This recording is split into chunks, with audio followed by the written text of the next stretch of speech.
رجب اسلامی کیلنڈر کے حرمت والے مہینوں میں سے ایک ہے،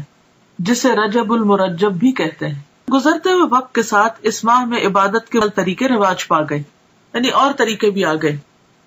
بالکل ایسے ہی ہوتا ہے نا کہ جب ہم کھانا کھانے لگتے ہیں تو ایک مین میل ہوتا ہے اور اس کے ساتھ طرح طرح کی چٹپٹی چیزیں اور بھی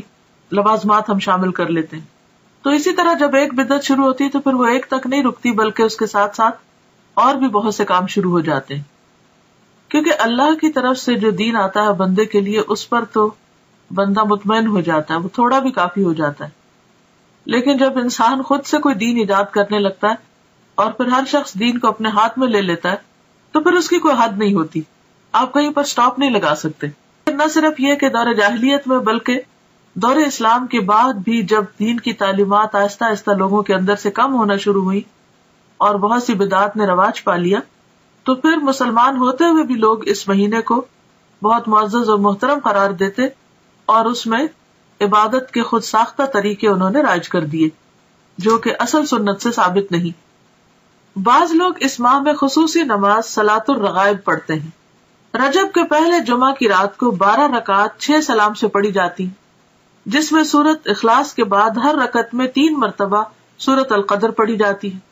یہ بدعت 4 صدی میں شروع ہوئی جس کی کوئی اصلیت نہیں۔ امام ابن تیمیہ لکھتے ہیں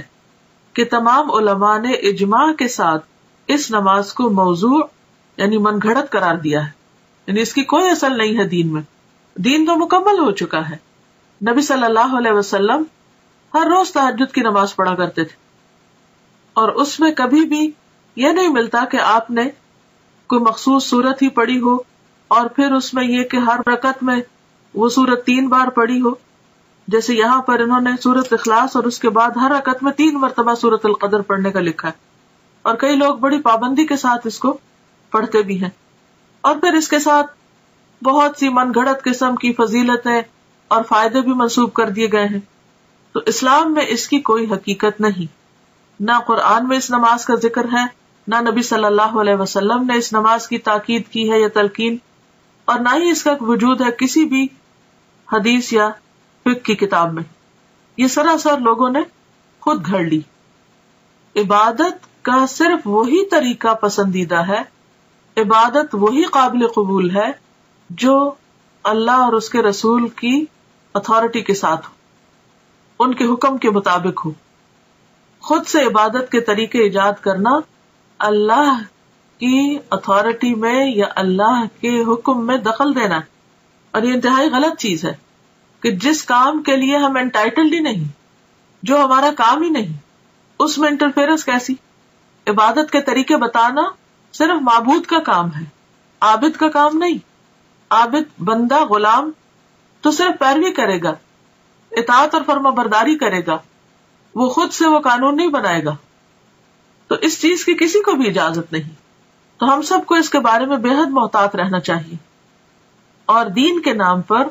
عبادت کے نام پر ثواب کی خاطر کیا جانے والا کوئی بھی کام جب بھی ہم شروع کریں تو ضرور یہ سوچیں کہ کیا اس کی کوئی دلیل قرآن میں ہے، کیا یہ سنت رسول صلی اللہ علیہ وسلم سے ثابت ہے، کیا یہ اجر جو بتایا جا رہا ہے واقعی حقیقی معنوں میں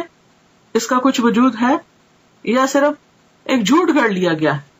اس طرح کی چیزیں دین میں شامل کرنا اور پھر ان کی پابندی کرنا اور ایک خاص رات میں یا خاص دن میں یا خاص طریقے پر، یہ سب چیزیں دین میں دخل اندازی ہے اور یہ ناپسندیدہ ہے۔ آپ سوچئے کہ اگر آپ مثلاً کہیں پر کوئی قانون بنا رہے ہیں یا پالیسیز بنا رہے ہیں یا کسی بھی قسم کا کوئی ڈسپلن قائم کر رہے ہیں، اور ایک وہ شخص جس کا اس سے کوئی تعلق نہیں معاملے سے، وہ بیچ میں آ کر اپنی ایک کلاس ڈال دے، اپنی طرف سے کوئی چیز لوگوں کو اس کی پابندی کروانا شروع کر دے، تو یہ جرم ہوگا، ایک یہ دوسرے کی ٹیریٹری میں مداخلت ہوگی کہ آپ کو جس کام پر اپوائنٹ نہیں کیا گیا۔ یا پھر یہ کہ مثلاً اگر کسی کو کسی خاص قانون کی پابندی کروانے کے لیے کہا گیا اور وہ اس قانون کے ساتھ کچھ اور قانون اپنی طرف سے بھی شامل کر دے جس کی اس کو اجازت نہ ہو، اس کے پاس کوئی اتھارٹی نہ ہو، کوئی سند نہ ہو، تو یہ طریقہ انتہائی معیوب ہے۔ تو دین کے معاملے میں بھی ہمیں نہایت سمجھداری سے کام لینا چاہیے اور دین کو بس اتنا ہی رکھنا چاہیے کہ جتنا وہ ہے یا جتنا ہمیں دے دیا گیا ہے۔ اگر ہم کچھ چیزیں اپنی طرف سے شامل کریں گے تو ایسا کرنا دین کو بوجھل بنانا ہوگا، مشکل بنانا ہوگا، اور لوگوں کے لیے زندگی کو دوبر کرنے کے مترادف ہوگا، اور یہ انتہائی ناپسندیدہ بات ہے، کیونکہ ہمارے لیے اتنا ہی دین کافی ہے جتنا ہمیں اللہ اور اس کے رسول صلی اللہ علیہ وسلم نے دے دیا. اس کی پابندی بھی ہم پہ بڑی بھاری ہوتی ہے. کہاں یہ کہ ہم ایکسٹرا چیزیں شروع کر دیں. رسول اللہ صلی اللہ علیہ وسلم نے فرمایا سال 12 مہینوں کا ہے، جن میں سے 4 حرمت والے ہیں، 3 پے در پے یعنی ایک کے بعد ایک، اور وہ کیا ہے؟ ذوالقعدہ، ذوالحجہ اور محرم، اور رجب جو جمادی الاخر اور شعبان کے درمیان ہے. یہ صحیح بخاری کی حدیث ہے، کتاب بدء الخلق. تو اس سے پتہ چلتا ہے کہ مہینوں کی تعداد اور مہینوں کی گنتی جو ہے یہ اللہ تعالیٰ نے مقرر فرمائی ہے، اور ان میں سے 4 کو حرمت والا بنایا ہے. حرمت والے کا مطلب کیا ہے؟ احترام والا، قابل احترام، کہ جب یہ مہینے شروع ہو تو کسی قسم کی لڑائی جھگڑا فساد نہ کیا جائے، قتل و غارت نہ کی جائے، ہر طرف امن امان ہو.